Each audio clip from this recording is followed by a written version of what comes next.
to a Global News investigation about RCMP surveillance of some First Nations groups. 3 years ago, a watchdog report investigated complaints officers inappropriately spied on some Indigenous people opposed to a pipeline. Yet the RCMP has failed to provide a response. As Heather Yourex-West explains, the delay is raising serious questions about whether the RCMP watchdog can effectively hold Canada's National Police Force to account.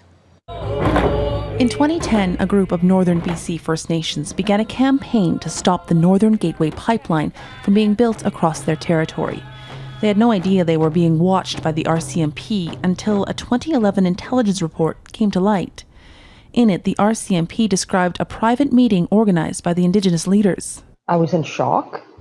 I didn't expect that of the RCMP. In February 2014, the BC Civil-Liberties Association filed a complaint with the RCMP Civilian Review Commission. The CRC, which acts as a watchdog to the RCMP, agreed to investigate.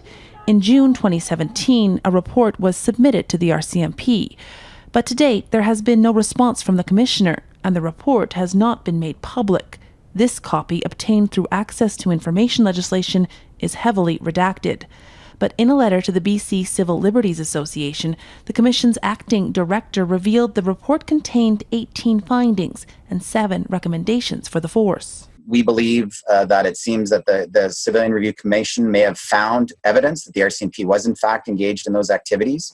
And here we are 6 years later, and we can't even get confirmation about that. This criminology professor says the delay speaks to a big problem with how the Civilian Review Commission is able to hold the RCMP to account. It is a toothless bulldog whose role in reality is to give a veneer of legality to a fundamentally flawed process. The RCMP says due to the volume and complexity of the relevant material, it's still difficult to predict how much longer it will take to respond to the watchdog's report, but it hopes to put forward a response by the fall of this year.